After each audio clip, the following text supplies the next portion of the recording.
Today, on another episode of Just Hang, we're going to be joined by our friends Joel and Jonathan from the What the Flock and Music of Life Church podcast. These guys just finished up season 7, the series finale for these podcasts that they host for our enjoyment. We're going to dive deep today in some of the polarizing topics they brought to us into season 7. And we're going to go deep into a topic and an issue that all of us have had an experience in over the last few years related to the pandemic. Enjoy, sit back, relax, and just hang. An art form that's missing in most of our culture today is the ability for a group of people to gather together for impacting and meaningful conversation. Conversations where we talk about our hopes, our dreams, our fears, our failures, and maybe even our issues. Throughout my entire life, it was the people that made safety a priority. Those people that allowed me to be me, that helped these conversations to be life-changing. We invite you to kick back, relax, and just hang. Hello, audience. Welcome to another episode of Just Hang. As I mentioned in the intro, we're joined tonight by Joel and Jonathan from What the Flock, Music of Life Church podcast. We're going to be talking tonight about their season 7 and series finale. We're going to do some diving into some of the polarizing topics that they talked about. Guys, season 7 was focused on these topics that have and continue to cause so much damage. People seem unable to civilly discuss them. So, each of your 7 seasons, you guys have worked to bring your listeners answers to their questions and even an ultimate answer on each topic that you air. For season 7, can you do us a favor and remind the audience today of the ultimate answer regarding these polarizing topics?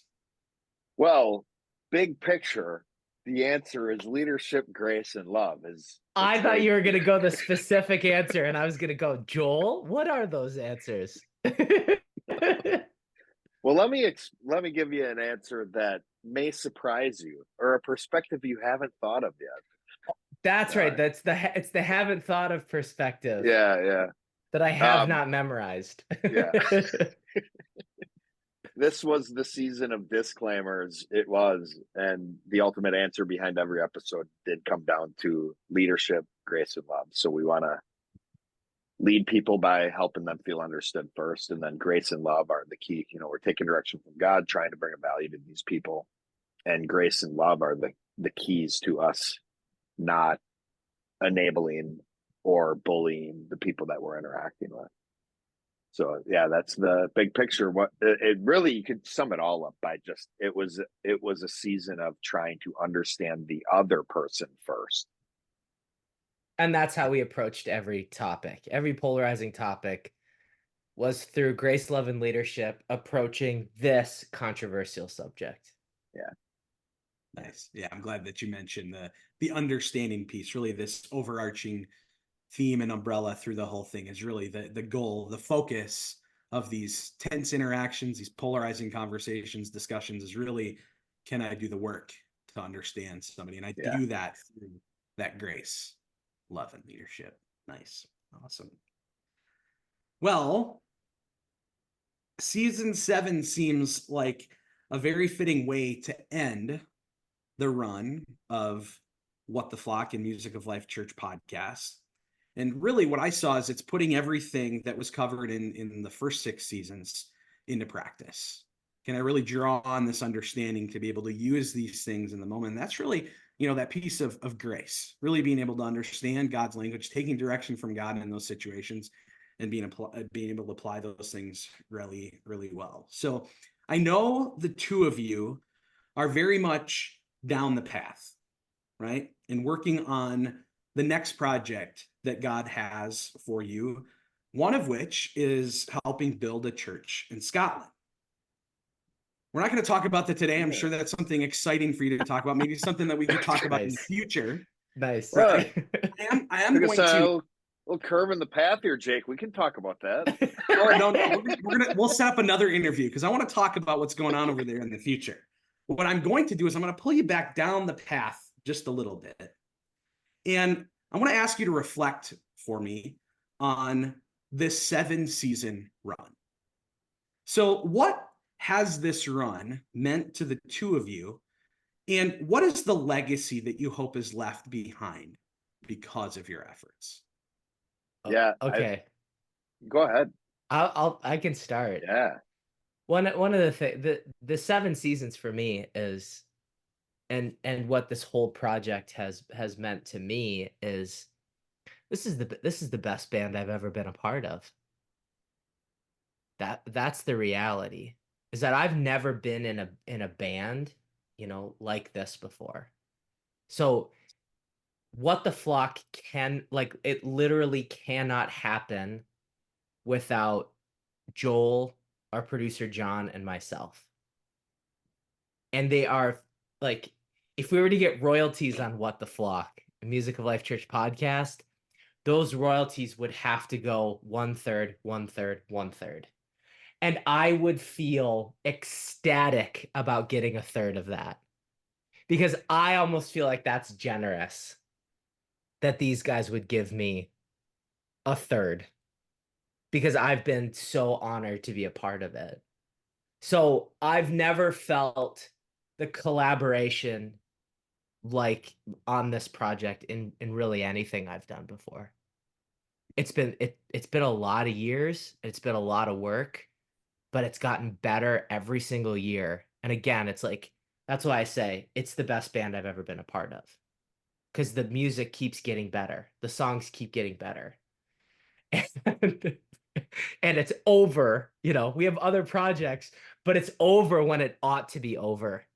Just one of my favorite things about British TV shows. Yeah. Is when it's over, it's done. We're Yeah. gone, we're moving on.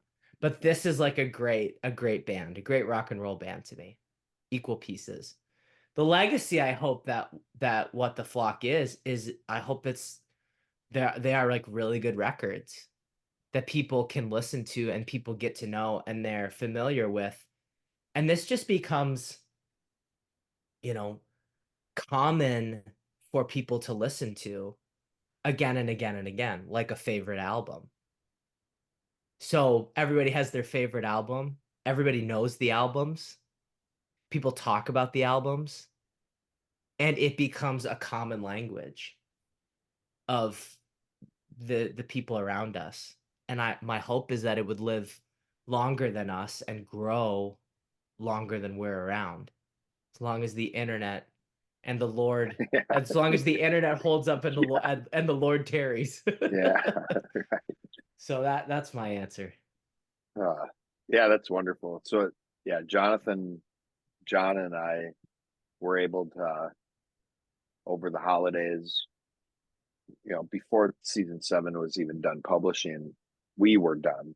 All the episodes were in the can, as if you will, and were uploaded, ready to be published. And we took some time, had a little glass of whiskey, and celebrated with one another. Shout out And to we did. episode 1. Yeah, shout out episode Drinking. 1.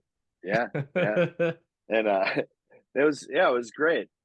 We took, maybe 10, 15 minutes. We cheersed each other. We congratulated each other. In 10, 15 minutes, we kind of reminisce. So that's where it's like, this question's great, Jake, because I feel like both Jonathan and I were already set up for this, because we've been a part of a lot of projects before, and we know it's important to celebrate projects. And so we were intentional about this one. And I think there's been projects we've done, we haven't been as intentional, but there haven't been many projects that have been quite like this one for all three of us, where it's been something that has progressively gotten better. And really, I think every time we get an interview, one of the people interviews us bounds to say something about, what future seasons we have, or what's, our answer is always like, oh, wait till next season. You think these episodes are great? Wait till next season. It was like that every season. It was like we were more excited for the season that was coming. So that would be a legacy I'd like people, I'd like to leave behind, is really, people seeing this as a project that got better over time, that can consistently help people more and more over time. And I would just love to see it as a resource that is I'd like to see it explode. People really get the benefit of the information in this. I think it's so accessible. It's so easy to listen to. The episodes are shorter than most popular podcasts out there. It's really easy to chomp through these, but the resource, it just is a really unique resource that's easy to listen to when you're on a walk or in your car or whatever. But as far as this is one of the best projects I've ever been a part of. So working really closely with John and Jonathan has been a pleasure. And it is, it's funny though, because I'm not sad that it's over.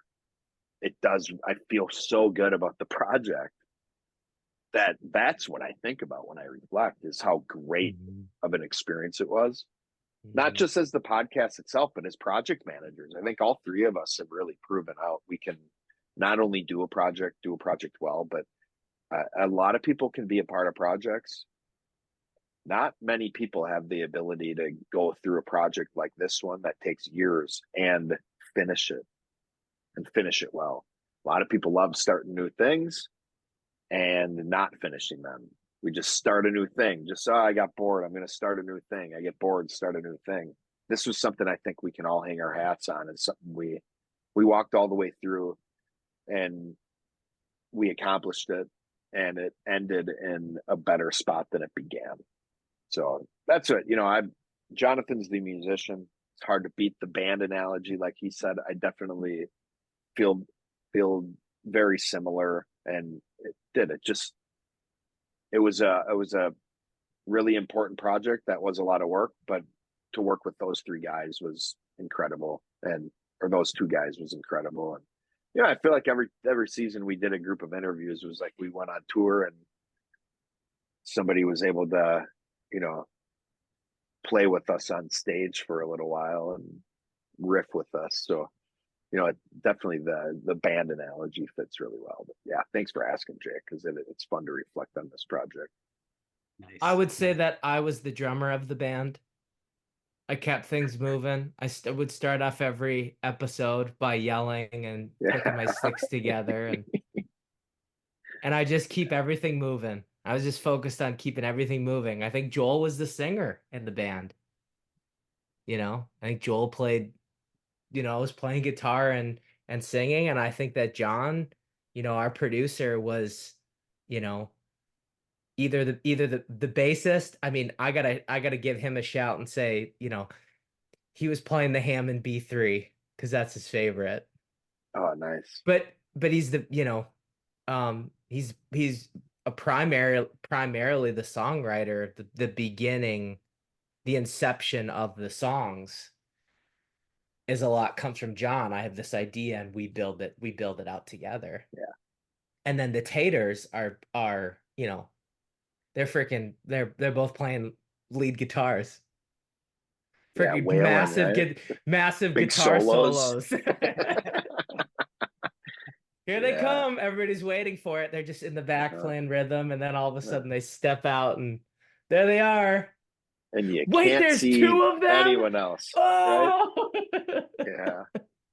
When they're soloing, man, the spotlight's on. Yep. Yeah.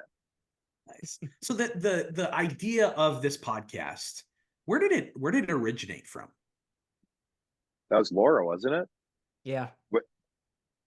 Yeah. So that was very original. That's what I thought I heard. The first inception of it was our friend Laura, John's wife. Yeah. So Jonathan and I would talk for years. That Jonathan corrected me on that a couple of years ago, maybe in like our first press tour. I was giving Jonathan credit. He's like, we got to do a podcast, where it's just you and me sitting down and just talking doctrine. And Jonathan corrected me. He's like, well, that was originally Laura's idea. And what's funny is the couch that I picture in my mind when I would tell that story, like Jonathan and I just sitting on a couch having these conversations, is the couch that was in Laura's living room. That's how I envision it. Is sitting in her living room, sitting on that couch with Jonathan, and just having these conversations. I think, Laura saw it. Yeah. She's a perceiver. She sees these things, these deep spiritual things. And, what I think she saw is, and why I think Jonathan and I work so well together is because we've said this time and time again, but this is literally how we talk. I mean, and we still joke. Like there's conversations we'll have where like 5 minutes into the conversation, this just happened like a couple of weeks ago, where we start laughing. It was like, oh, it's like we're doing a podcast episode right now. We just get on a topic and we just start ranting about it. It's like, oh man, this feels like we're recording right now. It was during a book club. It was, yeah. Yeah, you and I started going back and forth and back and forth and back and forth, and you're like, wow, this feels like a podcast. Yeah, because we were talking about a topic, and Jonathan would say something, and I'd commentate on him, and then he'd comment, and it's like unprovoked, we start building on, and it's like, oh man, yeah. So we'd always had done that. We're better at it now than ever, but we always had done it, which is why I think that's something Laura saw before we ever did. And so we definitely got to give her a shout. This is like the joke. She's one of the people that if she encourages me to do something, I'm quick to do it. I don't want to. I take what she says very strongly. She hears from God really well, and she's been a big supporter of our ministries. Yeah, so Laura was kind of the inception of the idea, and then I think, Jake, where we really learned how to do it, like how did Joel and I do a podcast, was we used to drive down to Michigan every other week to do a man night in Michigan. So it was a 12-hour drive? Was that? Yeah, 12, I think 12 hours, yeah. And we talked nonstop, right? there Both and ways. back, nonstop, both ways. Like I can't tell you a time where we just where we weren't talking or working on something. It was like unbelievable. Unbelievable. Like, how do we have this much to say to each other? But we're just cranking on there's church and there's people in our lives and what we're learning and philosophizing and concepts and strategy. And it was just like, man, by the time the 12 hours was done, it's like, oh, there's much more to talk about. Yeah, we always would say, there's more to say than there is time that we have. We always run out of time before we run out of things to talk about. What's funny is every once in a while we'd take phone calls too. Like in the podcast, right? You get a phone call and we'd put it on speakerphone through his car and we'd both talk. And I remember, so not only was that how we learned how to do it, we did that on purpose too. It was like, I remember we had one phone call in particular. We were talking to our producer, John, on speakerphone. I think he was, I don't know, out walking. He was on the elliptical. Grocery shopping. He was on the elliptical. On the elliptical. And he's just like, you guys talk. Tell me about the meeting the night before. I want to hear about it. He's like, pretend it's a podcast, right? I'm going to mute. He goes, I'm going to mute myself. Pretend it's a podcast. Yep.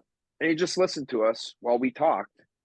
Oh. And it's like, and it was, but even that, it didn't feel like we were it didn't feel like we were efforting ourselves into a different style of communicating with each other. No.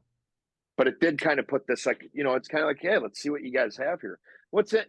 So we did that, and it was shortly after that project in Michigan was done where we started our recordings. And I remember we had one throwaway episode where, you kind of pick a topic and it's like, we're not going to publish this, but we need to figure out what our process is. What are we going to do? How are we going to talk about this stuff? And, so we did this episode, which I still have the audio. I'm afraid to listen to it though. Now, especially after 7 seasons. Oh geez. I mean, I'm afraid to listen to season 1. I haven't listened to season 1 since it was published. So for fear of cringe.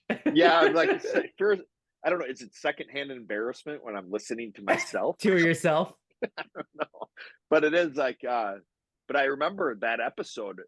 I was surprised because it was clunky, Jake. It was clunky. not because Jonathan and I don't know how to talk with each other, but it's like, but we had a really specific, as you guys saw, especially through seasons 1 through 5, there's a very specific, format we had. And, we had to be prepared to receive a phone call in the middle of the episode. And, so we do the episode, and it's just kind of like, all right, that's we did it. And that was the only throwaway episode we did. It was like the next week we recorded the drinking episode.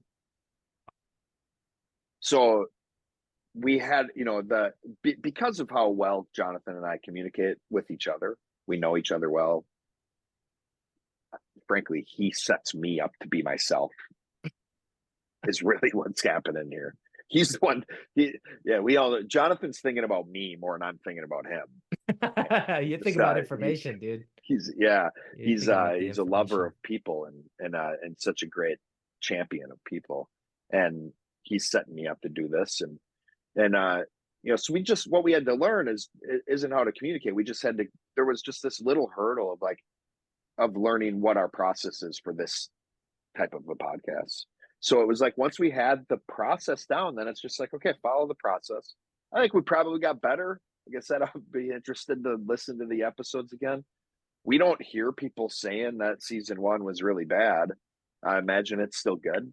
But yeah, it is, man, it's fun to reflect. Honestly, Jake, this feels like 10 years ago talking about this stuff. It feels like it happened 10 years ago. And I feel like I'm talking about a little kid. Oh yeah, little Joel. When Joel first started podcasting, I was 40. Season 1 Joel, he was so cute. Season 1 Joel. He was so naive. He was so naive. Oh, man, what an idiot. Yeah. And I think that's probably the affection, though, of the growth of the seasons, right? You might look back and go, season 1 compared to season 7, man, we grew a ton. But you look back in that affection and how amazing. I can remember some of those early episodes and just like getting some of those ultimate answers and just how mind-blowing it was. Like, oh, it's something I never considered before. This is so great. It's so practical. It's so easy to consume. Yeah, I know. I need to start blasting the voting episode pretty soon with the election coming up later this year. That one might be really helpful. But so you're right. Like, I know that the content is still revelatory and mind-blowing. I'm just afraid to hear. I don't know. It's just been so long. It does. We don't measure time by like seconds and minutes. Like, that's not how we experience time. We might measure it that way, but we experience time through events. So that's where it's like, that's why it feels so long ago. Because this wasn't the only project Jonathan and I have had since, I think it was like 2000 when we started working on this. Because with the season 1, there's also this moment in season 1 where we stopped recording together because the pandemic happened. And we had to figure out, kind of make this adjustment of like, can we still record virtually? And how will that affect our experience with one another? And it ended up working out really well. But that's kind of like how I can remember, in the middle of season 1, we had to make this quick adjustment. This is incredible. Thank you. This is the reason that we gathered tonight was not to sit here and just reminisce about 7 seasons of What the Flock. So word on the street is that my wife offered a send-off that you guys feel like won't be topped. And I am not going to try to top her send-off or her thank you or whatever that is. So I want to segue into the meat of really what I wanted to cover tonight. Before I do that, I do want to say thank you for blazing the trail. Thank you for putting out there this truth that you've uncovered from God's word, making this truth palatable and practical for all of us to understand. And what I believe is this is an amazing resource that I believe will stand the test of time. But I also believe that it hasn't received the attention that it deserves yet.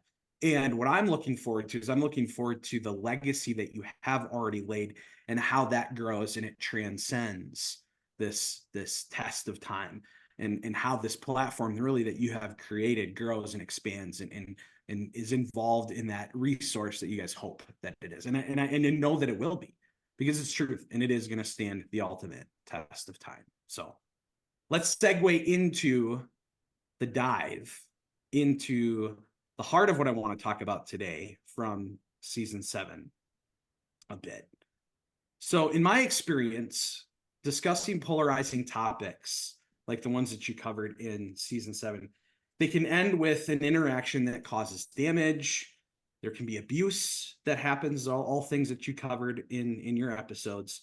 And ultimately, these things can result in trauma for somebody. In your experience, why is it that these interactions end up going to this bad place where they end up causing so much damage and trauma? Why is that? Well, I think it starts with people really just not wanting to be wrong. I think that's where it all comes down to, is starts there. So then there are these topics. So if I start from a place I'm afraid to be wrong, and I have discussions about topics that I feel very strongly about, but I'm not able to logically articulate, I'm going to also feel stupid. I think what happens is then so many of these like really kind of almost universal ways that people get triggered happen around feeling stupid or not feeling heard or not wanting to be wrong. And I think these controversial topics, because people are so emotional with them, we Perfect. get lost. The content gets lost. And then what ends up happening is I think culturally what we've learned is, and even generationally, what we've learned is there's certain areas of conversation we just don't talk to people about. And I think some of them are, covered in season 7. It's like, you don't talk to your friends or family. You don't talk about money. God forbid you ask somebody how much money they make. That's so impolite. Why is that impolite? It's like, because we're looking at, it's like, don't talk about money. Don't talk about religion. Don't talk about politics. Like, these are topics you stay away from. So that's like the best answer we have to these controversial topics is, if it's either, if you want to talk about them, you do it screaming and yelling at the other person, and you try to win it by emotionally overcharging the conversation, or you don't talk about it at all. There's no middle ground. It's like the best case scenario you have is just don't talk about these things. Because then you ask, because like, well, why don't we talk about those? Why don't we talk about, and sex is another one, right? You talk about sex, money, politics, religion, those are off the table. We don't talk about those, or we choose to have that as our strategy. Those are off the table because we have been damaged in those areas. It's a response to us having trauma talking about those. Because it's either I'm a kid asking my parents about sex, and they're like, you're too young for that. Or it's politics, and I grew up in a Republican family, and I go to school and I'm like, I'm voting for George Bush, and all my friends think I'm an idiot. And it's like, I feel stupid. Or it's like, I'm a pastor's kid, and I go to school, and my all my friends are making fun of me for being a Bible banger. It's like, I'm going to talk about these things because I'm being judged, and my only response to it is to either judge back or to whimper away and to just not address it at all. So I think that's where, I think it just stems from people not having, enough humility to just be okay being wrong. And I think a lot of it just comes from, there is this trauma that comes with people not handling these conversations well. Totally agree, Joel. Yep. I mean, it's just people. Controversy usually, the implication is it's done damage, it's caused wounds in people's lives. So if you have a differing opinion than them, they feel like their feelings and their thoughts and their worldview is being negated. And then there's no middle ground, so we can't understand each other. Like, why can't we have civil conversations? Literally because people don't understand what it means to understand somebody else. That's why.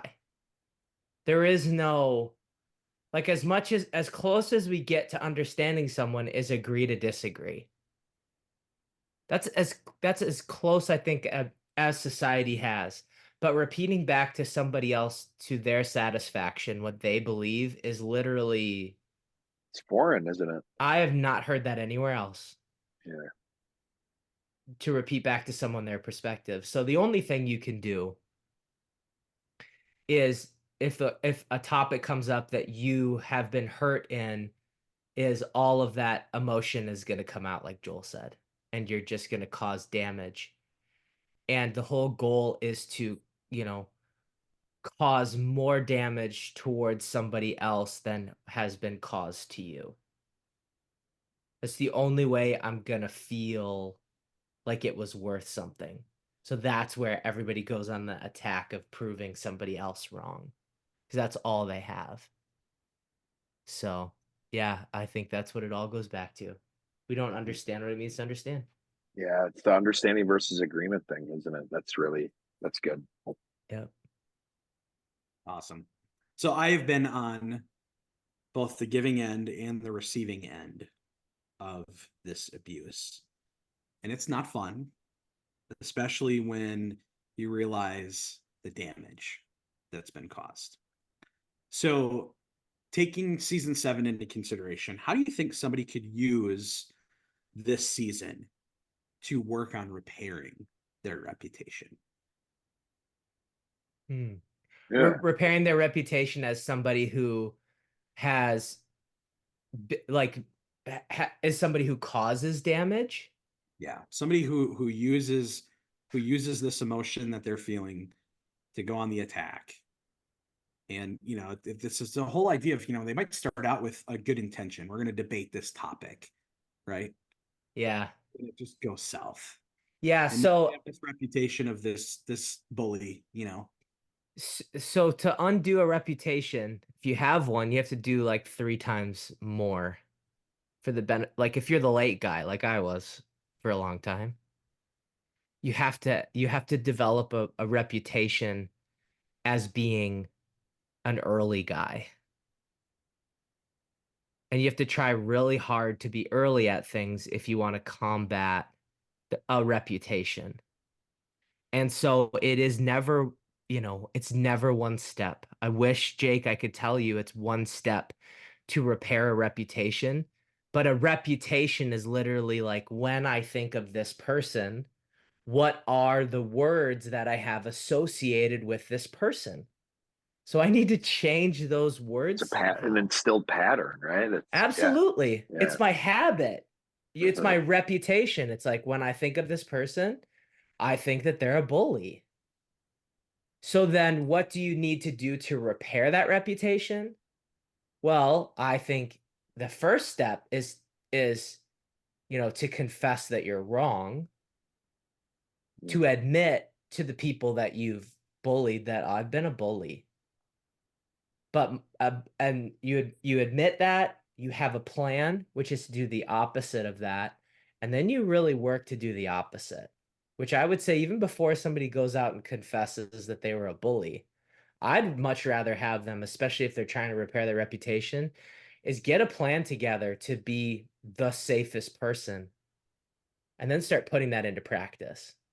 And then you put that into practice and put that into practice, and you'll start to get a reputation from other people of being a safe person. And then in response to people going, "Wow, you're so safe," is to say, "Well, guess what? I wasn't always that way."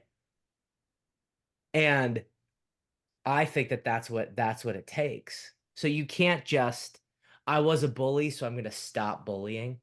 No, no, no. To repair a reputation means to have the reputation of being somebody who's safe.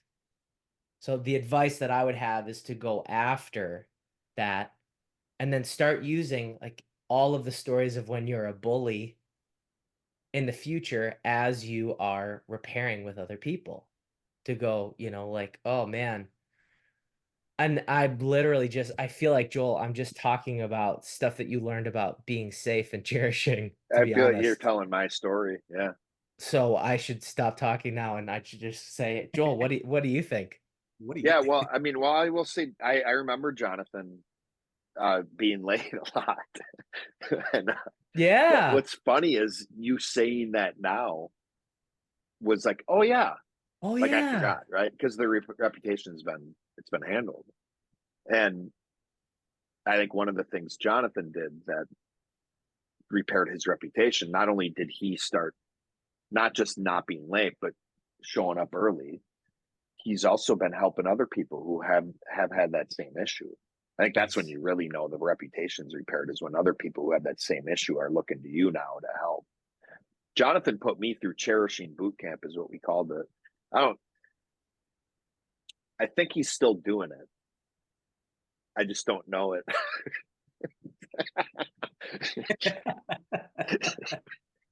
Yeah, but Who is? yeah. But everything he lined out is really what I went through. It wasn't enough for me to not be a bully. I had to be safe. So what is it? I think one of the things that's really helpful in that is whatever reputation you want, find out the cause behind that. And one of the things that helps is there a person who exhibits that you can emulate?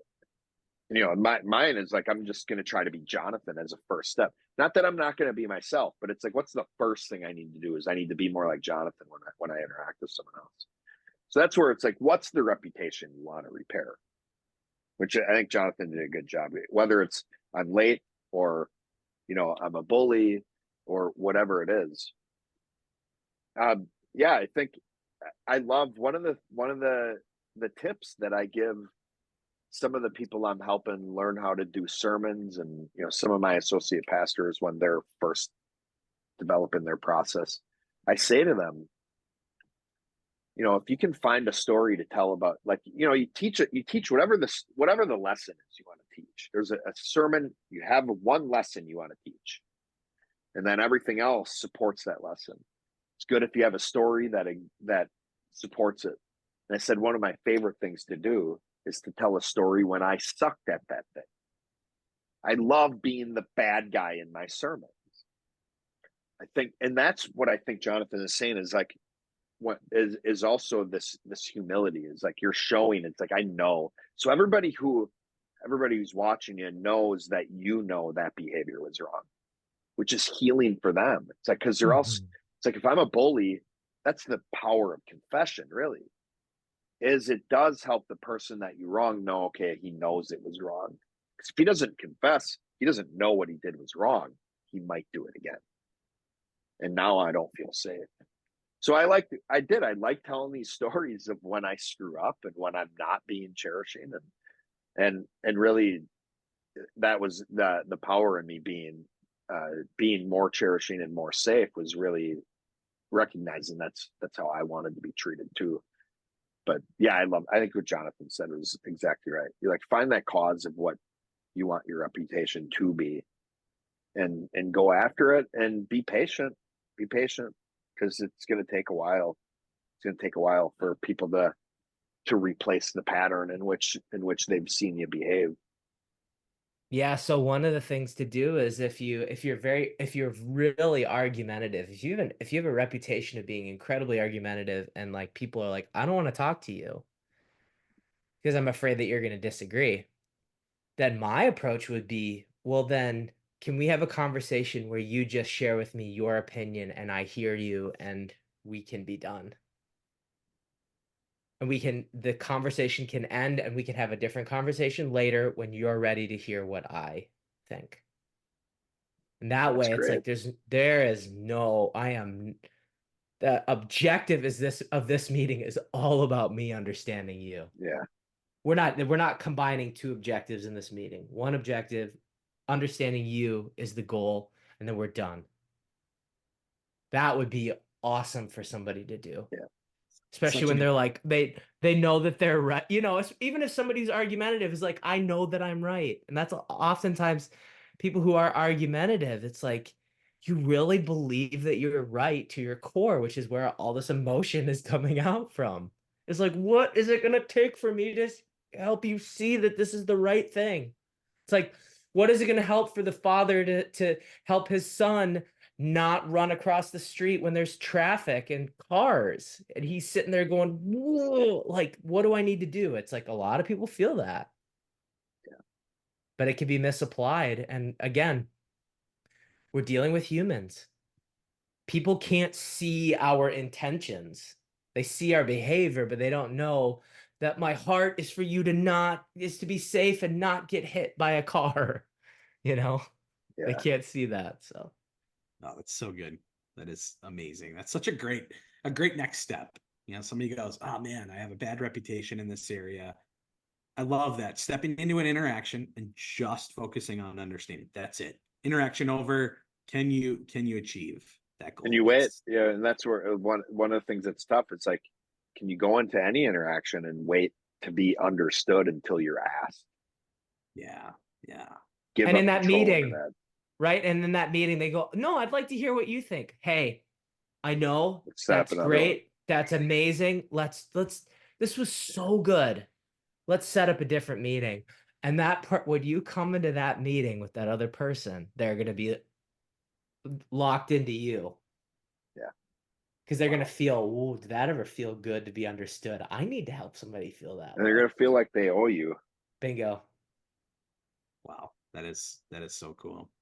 So I know a few years ago, back in 2014, I can remember you guys teaching me the communication guidelines, sharing on myself, asking questions, answering questions.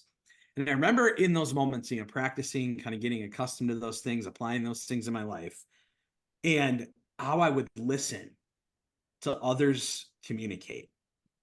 And I'd just be appalled, be like, ugh, they're awful communicators. Just like all these projections that are being made.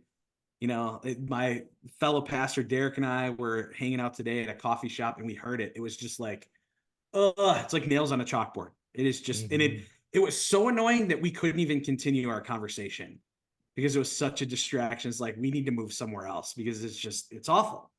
So you guys over 15 episodes have modeled out for us, have proven you guys are experts at this ability to really understand. Not only are you doing it in these episodes, you guys are, you're teaching it, you're modeling it out in your lives. When you witness people having these discussions, these debates, these talks on these polarizing issues, is it like nails on a chalkboard when you watch them just going at it? Yeah. I don't. You don't. just don't. So come, September, October, you're not going to be tuning into all the presidential debates and just watching all that. No, man, and people not answer questions and people, Yeah. I like literally click because I'm like, can I, like, I just can feel my thought process getting worse. Right? And that's part of the nails on the chalkboard. The grading is like, ooh, there's nothing that I can do to bring up their thought process. So mine is just going down and you feel the drain of your own thought process. And I just don't do it anymore. I have a hard time listening to people like or reading threads on like Facebook or LinkedIn where people aren't answering questions and arguing and all of that. It's just to me, I'm like, I don't have time for this. I'm just too busy. So I think I'm beyond nails on a chalkboard. I think I'm just like resigned to just go bye. Yeah, social media is a beast. I'm actually like getting to the point where I definitely could feel like I could just delete all my social media and I'd be fine. I use it for advertising things, and it's like I still, I guess I can still just not look at it. But for me, yeah, the debates that get real ugly like that. I remember, the last election. What would that have been like? Like setting up the year 2000, that for that presidency was just so massively destructive. It's like, yeah, it's hard to watch. Like, you're not getting anything out of this. I even remember years ago, I don't know, probably within the last 10 years, there was a famous theologian, Ken Ham, debating Bill Nye the Science Guy, creation versus evolution. And even that, although they weren't massively, disrespecting one another like the presidential debates do. It was frustrating because I remember watching the debate, and I remember being done watching the debate thinking I learned nothing, and neither of these debaters learned anything either. It was not a benefit, because all it was although they were respectful to each other, I guess in the sense of like they weren't name calling, but it was just this competition of one upping the other person's answer, just completely dismissing what the other person said in order for me to get to my next point. But apart from that, like I listen to a lot of podcasts, and some of the podcasts I listen to are talking about anything from all the international conflict going on right now to nutrition to government conspiracies. Some of this stuff is really outlandish and I don't understand it, or especially don't agree with it. Some of the stuff is making me look at things differently. What I try to do it, so here would be like, if you are in a situation where you're hearing these things, what do I do to actually make it something that can help my thought process? Is I try to think, what would I say in this? So that's kind of the exercise I go. It's like, ooh, if I was on this podcast right now, I would make this point. And, or if I had that, like, I want to send this podcast host an email and be like, hey man, what's your definition of God? Or, they talk about all these topics, or what's your definition of leader? So that's kind of the exercise I try to do. The ones where Jonathan, I'm with you with Jonathan, the debates where people are just getting ugly. It's like, there's no point listening to this. But when people are talking about topics and it's not, and they are making different points, maybe points I don't agree with. Or a conversation. Like if people are having a conversation and that's a little different than even just arguing, but not like a destructive argument. Yeah, totally. But debate. That's what we say every episode. Debating the way you see them, it doesn't work. It doesn't. But, yeah. So speaking of nails on a chalkboard, we're going to dive into, you guys gave me a few different episodes to kind of focus in on. And I'm going to call an audible, and I'm going all in. I'm putting all my chips into one of the topics, just one specific topic that you gave me. And that was the episode where you guys talked about vaccines. And a big part of what we have experienced as a country is what I would say is a mess over the last few years related to the pandemic and the big debate about masking and vaccines and approaches and all these different things, quarantine, or, let's just all get together and have a pandemic party and just get over this thing as quick as possible. Whatever those big polarizing things were. We have the benefit now of hindsight in how things ought to have been handled. We have that ability to look back and, oh, this is how it should have been done. I want to position you guys as really the chief advisor, right? So you're the chief advisor of public response, all right? What would you have said when all of this stuff went down? Hey, this is what we're headed towards. This is how we should be handling this so we can remain civil with one another. You're at the podium. What's your address? Okay. So this is a great, first of all, that's a great question. It's really fun. Do I have all the information? Well, you have hindsight. So let's pretend we have a time sheet. We're going back. So when I'm saying hindsight, do you mean like in hindsight, I have all of the information and all of the lies were uncovered that were being told from all of these people, and all the controversy is like, because I feel like, so Jake, here's my first point. My first point is it is really difficult to give a ruling different than what we gave because we still don't have all the information. Right. Right. And that's Yeah. what's really tough about it. You know, like, but our like the answer that we gave on the podcast is my answer, and I would want to give that to everybody. However, is there some information that we would have had back then that we were prevented from knowing that would have helped dissolve this to begin with? You know what I mean? Like, Yeah. Yeah. um, and so I feel like, and then what I would do is I wouldn't pump people up with fear as the driver behind all of the Yeah. actions and Oh, decisions. What I would have done is it if I could, I would give everybody the information, like give people the truth, facts, the truth. Now I don't mean just facts, I mean the truth. There's the right what with a right how and a right why. And I would have wanted to give people that. I would have brought people who were, you know, intelligent to help people understand what is actually going on here. And then I would have given people the wisdom, like I think we did in this episode, to help people handle the pandemic according to their faith. Like, yeah. I think how people handle the flu. Yeah. You know, so I mean that's kind of my big picture answer. Nice. Yeah. And Chief I'm Advisor kind of right Joel. with, what's that? Chief advisor Chief Advisor Joel next to the to the podium. public. I say, so you say to the public. So like my first thought was, well, I turn the podium and I face the government before I address the public is my move. Whoa.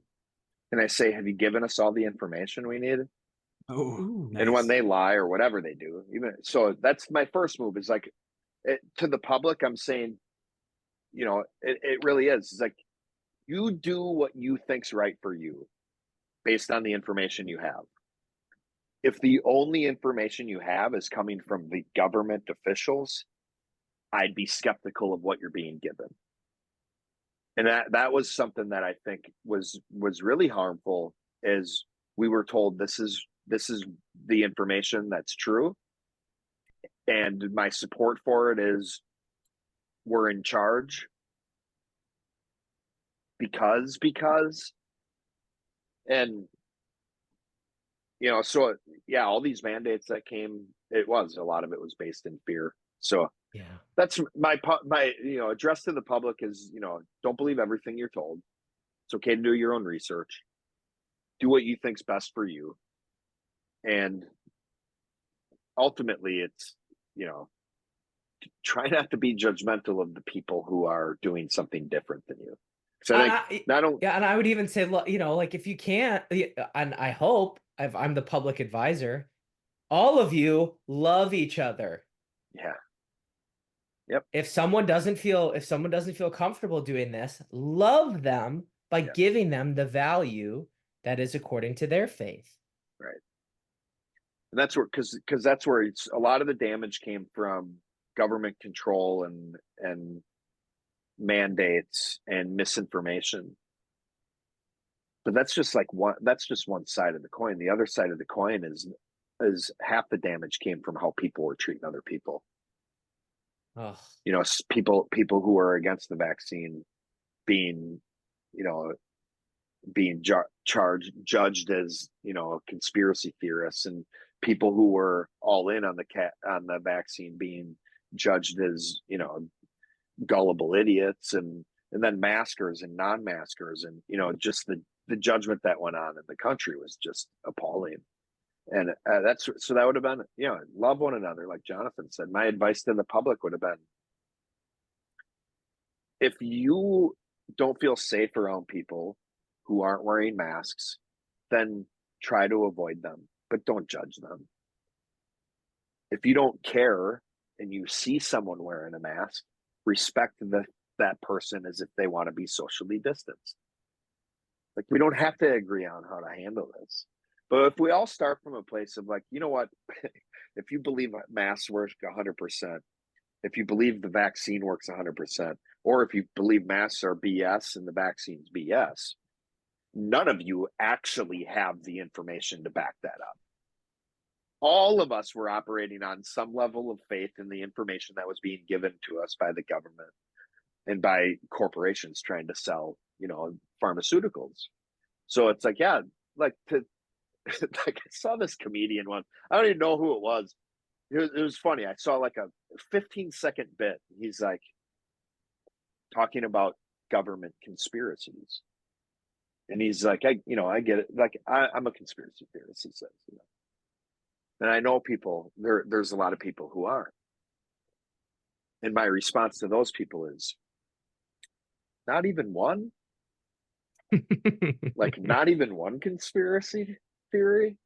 Like, you just think the government has been above board 100% 1776? Like there's not even one conspiracy theory or like, yeah, that might be true. It's like, where it's like, yeah, I think there's a healthy skepticism there, but and that's I feel like that's the complexity and the difficulty of the situation is like, I want to operate according to what I think's best for me, but with the information I'm being given, I'm not sure what that is. So I need to be able to talk to people about it. But if I talk to people about it and I have the wrong opinion, I'm being judged as stupid, or I'm being judged as making the wrong decision. So it all starts with this mentality of just like, man, can we just try to understand one another? Mm-hmm.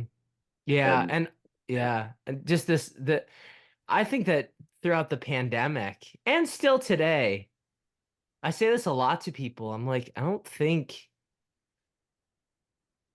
the issue is not, Democrat or Republican or this or that, vaccine, not vaccine. The issue is really getting people distracted by fear. Like that's the trick, man. That's really what this is all about. Like whatever it is, I can distract people with fear is like, in my opinion, the greatest, success of the world, the enemy. You know what I mean?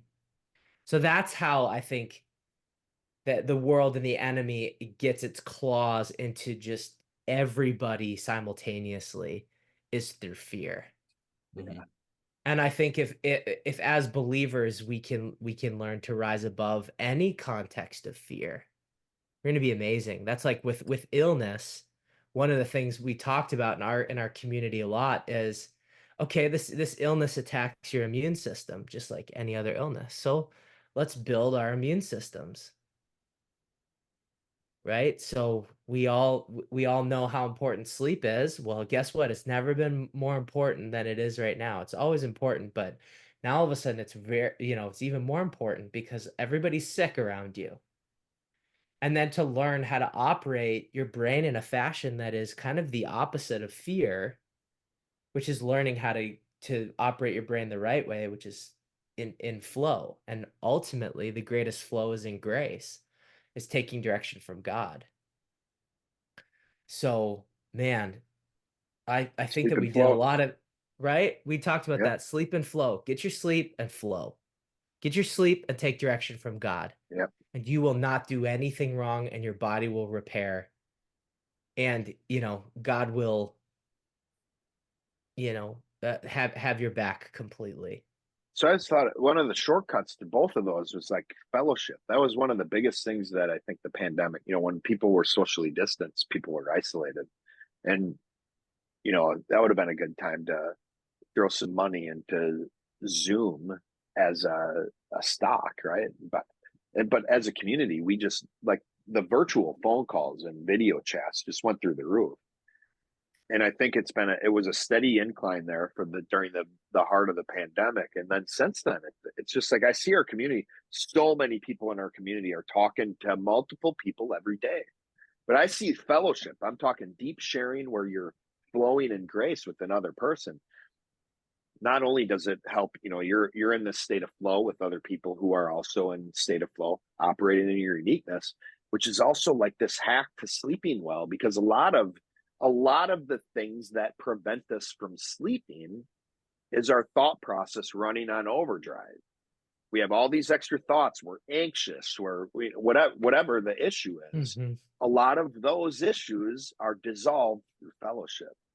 So what I saw is people were pursuing fellowship with one another at a rate they hadn't previous to the pandemic, and that was facilitating their flow, and it was facilitating their sleep. And the big question then came is, are all the adjustments you made to become healthier during the pandemic still a part of your life after the pandemic? And I think for the most part, we look at our community, a lot of those things are still true today. People are more involved in each other's lives than ever before.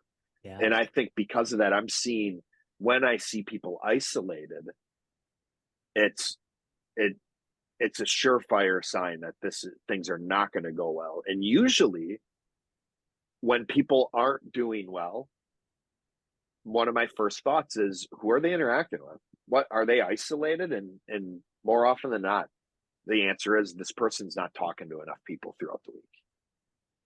It's like so much of that. Yeah. Sleep and flow, man. It's all, these are the hacks to building our immune system. Nice.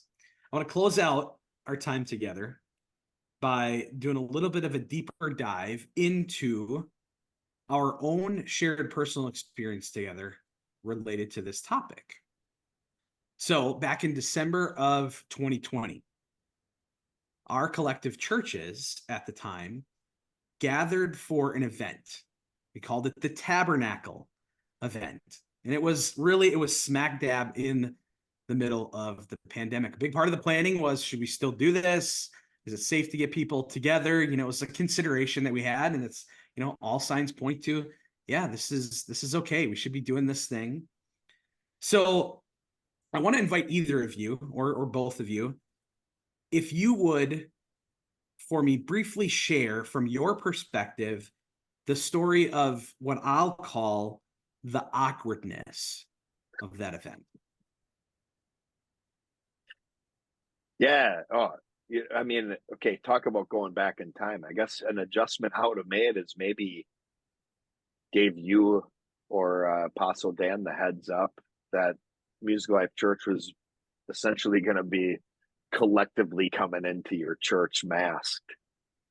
That may have helped, because I guess the awkwardness is like, we have we had an event that had 50 to 75 people, and half of those people were unmasked and the other half were visiting, like Music Life Church coming to your building, walked in, 95% of us wearing masks. And I think it just was a big shock to the people of your church. So yeah, it definitely felt weird, and it felt like there's this divide between these two people. And I think a lot of it too, I think we were all still kind of learning how to talk about this stuff, because we're in the middle of like the information coming in. A lot of people aren't trusting the information. We're trying to do the best with the information we have. And it's like, what I guess, one of the things the Music Life Church people kind of just grabbed a hold of is like, well, if this helps, like I know, like it's kind of like what the pros and cons, like not wearing a mask might hurt people. Wearing a mask might prevent people from being hurt. Wearing a mask isn't going to hurt people. So it's like the benefit of wearing a mask outweighed the possible damage that could happen from not. And and I just think I think the people of your church were just blindsided by it. And I think, which is fine. I think I could have done a better job communicating, hey, be ready for this, and then it may have been received differently. But it definitely, it's in the middle of like masking versus people not masking, and vaccine and no vaccine. And you could definitely tell who was part of which church. It was definitely good. Like you talk about segregation, right? And so to set the stage for the thousands of listeners that listen to the Just Hang podcast, really that's really what went on here is we come together for this event. Really at the time, was it 3 churches at that time or 2 separate churches? Yeah, we would have been. Oh, that's good. Yeah. I think It Music would have Life been, Church yeah, Appleton. yeah. So Appleton, Kimberly, and Winnicott coming together, and it was very much this idea of segregation. Really, the point of my question wasn't so much as to, hey, what adjustment could you have made? I would love to hear from your perspective so that I can understand you guys. That event specifically, from your perspective, what was that like in that situation where I would equate it almost as like a middle school dance, right? One group on one side of the gym, another group on another side of the gym. Yeah, and I felt like the kid coming in from the wrong side of the train tracks who's being looked at like, what the heck are you doing here? That's what it felt like. Like I Nice. had to. That's what I think a lot of us from Music Life Church felt like, is we had to defend our decision to wear a mask. So if I'm understanding you, what that felt like, if you're going to speak on behalf of everybody, what it really felt like is you guys coming in and feeling like you're being looked down upon for this decision that you make, that you have to come up with an answer to be able to defend your choice in that moment. Yeah, that is to my satisfaction. Thank you, Jake. Cool. Cool. Jonathan, anything to add?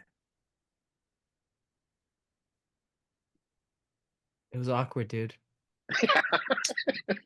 So if I'm understanding you correctly, it was awkward, dude. It was. You do understand me Yeah. to my satisfaction. Yeah. Awesome. So, Now, and it was. if the listener wants to press pause, they can try to repeat back the answers that me and Jonathan gave for themselves. Pause, pause, pause, pause, pause.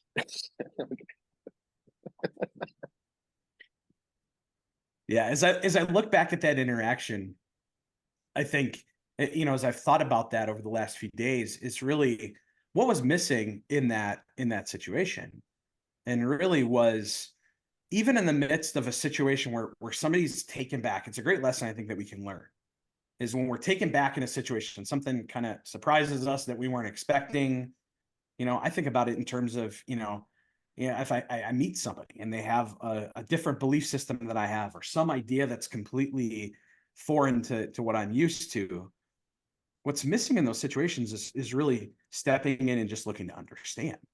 And it's really taking this opportunity. It's like, oh, so in that moment, I wish we would have had the foresight to be able to take the direction from God, that grace in the moment, to be like, oh, you guys are wearing masks. Can you help us understand why? Rather than we look at that situation of the emotion of, what did we do wrong? Do they look at us like we're unclean? Is there something that, Is that what you guys felt? Is that what you felt? I'll speak Yeah. I'll speak on behalf of the crowd there. And it was very much this, like, do they think that we're unclean?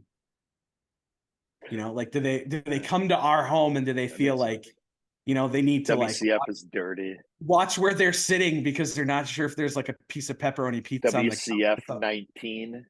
That makes sense. That you would Yeah. feel like we'd see Yeah, it as you. unclean. Yeah. Yeah. But I look at it Coming over to your house and feeling like it was messy. yeah, It's like, Yeah. the dust test, right? what The white hell? glove. But as I look back at it, really, I think a big part of that was on us to be able to own, to be able to seek understanding. It's not necessarily your responsibility to come and trumpet your understanding. Yeah, could that have been a step? Hey, as leaders, yeah, this is what we're doing. Great, that would have been awesome. But I think that's completely on us and our ability to be able to step into that moment and really just seek that understanding. Use those communication guidelines that you taught us 10 years ago. Ask a question. You want to seek understanding, ask a question. Otherwise, what we're doing is we're projecting on somebody else. So huge, awesome lesson. And obviously the theme of season 7, and a season that will really, I believe will really, really help people for a long period of time. Really, this And goal. hopefully, yeah, man, hopefully, Jake, it causes people to step in to situations that they don't understand. If you don't understand why, instead of, stepping back, you step into that conversation to understand why people are doing what they are. It's like our differences are an opportunity for us to learn from each other, instead of treating it like, oh, you're different than me, I better stay away from you. It's like, Yeah. no, Yeah. I have different beliefs than you, so let's step in and have a conversation, and maybe we'll both learn. Yeah. Yeah. And that's, it's one of those, I even experienced it today. I was having lunch, as I mentioned before, I was having lunch with Pastor Derek, one of the associate pastors at my church. And our waitress was somebody that he knew. And she tells us this story of essentially being kicked out of the Catholic Church in Winneconne because her daughter is attracted to females. And the pain that she felt in that moment, and it felt so good in that moment for the both of us to be able to go, that sucks. That's awful. Like, how did that make you feel? And be able to have her share in that space. What would the traditional, church mentality and thought behind that's like, oh, stick away from that topic. We're not going to even engage in that. But I wonder, we offered her an invitation. We'd love to see you sometime at WCF. And I wonder if, because of how we handled that situation, it may just add to the possibility of her going, what, I want to try that. And I think these Yeah, I hope so. experiences where we've missed the opportunity to understand have helped us go, oh, how do I want to handle this differently when I'm faced with that situation that's uncomfortable? Typically, it's like, oh, we shouldn't be talking about these types of things, especially as pastors of a church. So thank you guys for the lessons that you've taught all of us, opportunities to gain this understanding about how to find understanding and really be able to repair damage that we've had from the past. So yeah, thank you. Thanks, Jake. Awesome. This has been another episode of Just Hang. Look out for more. Thanks for listening.